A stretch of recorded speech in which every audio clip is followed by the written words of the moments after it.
Hi everyone, mga onta. Dapat talaga magpasalamat tayo sa lahat ng mayroon tayo. Dapat marunong tayo talaga tayo magpasalamat. Ito para to sa mga bata dyan. Na, sana naman marunong kayong mag-appreciate kung ano man ang meron, anong merong magkakain na nasa lamesa na inanda ng parents niyo. Hindi niyo alam kung gaano kahirap humanap ng pera. Hindi niyo pa naranasan kasi bata pa kayo. Kaya ano, hindi niyo talaga alam kung gaano naghihirap ang inyong mga parents para lang makakapag-provide sa inyong mga pangangailangan everyday. Kaya gaya ng pagkain, bigas, ulam. Kaya kung ano man ang meron dyan sa lamesa nyo, dapat marunong talaga kayong mag-appreciate. Huwag kalimutang magpasalamat sa Panginoon bago kumain. Kasi yun ang pinaka-importante talaga, yung marunong kang magpasalamat sa Panginoon. Kahit maliit lang na bagay, o malaki man yan, dapat talaga magpasalamat. Every time nakakain, dapat yung magpasalamat, talagang importante talaga yun. Dahil sa panahon ngayon, yung mga bata, hindi ko nilalahat ha, pero kadalasan nakikita ko talaga, nakalimutan na yung Panginoon. Nakalimutan magpasalamat kung sino ang nagbigay. Nakalimutan magpasalamat sa mga biyaya na dumating sa kanila. Yung iba dyan, nagmumura pa eh. Ano ba naman? Ang mga bata dyan, iwasan nyo talagang magmumura kasi ang pangit marinig. Kaya tayo, kung ano man ang meron sa hapagkainan, yun lang, magpasalamatan mo, mag-thankful ka kay Panginoon na nagbigyan ka ng ganyan na pagkain. Pasalamat ka nga kasi yung iba dyan, walang makakain, natutulog pa sa labas, doon pa natutulog sa kalisaan, tabi-tabi. Ikaw magpasalamat ka nga kasi nakatira ka pa sa sa may bubong ba yung tawag yan?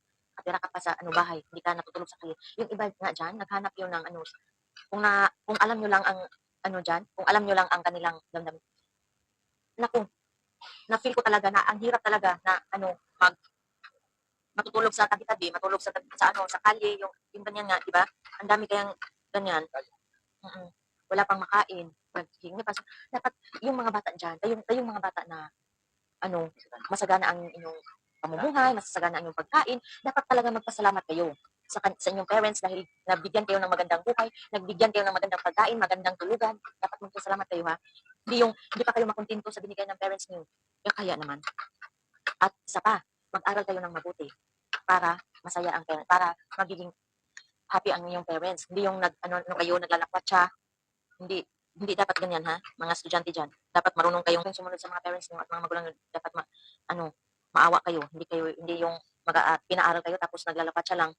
Wala kayong pasok Sabado o Domingo.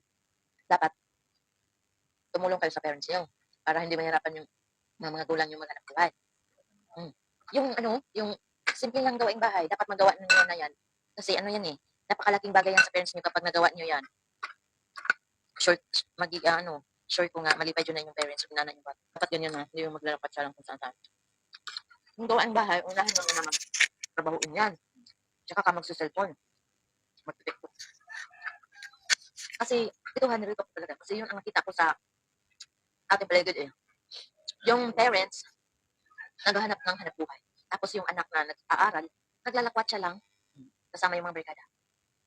Nag-EML, nagsuselfon. Saan kayo hingin ng pera? Sa parents niyo, di ba? Pang wifi, pang load.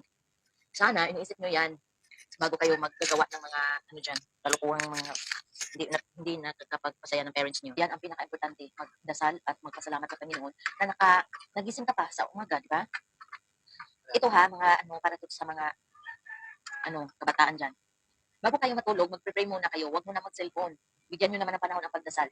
At pagkagising naman, huwag unahin yung cellphone. Kasi alam ko yan eh, experience ko kaya yun. Na paggising, nagsiselfone agad. Hindi ka man lang nagpasalamat sa Panginoon nakagising ka sa umaga. Dapat talaga magpasalamat. Pagkagising ha, magpasalamat muna. At mag-pray sa Panginoon na bigyan ka ng, ganyan ha. Dapat ganyan ang gagawin. Hindi yung magsiselfone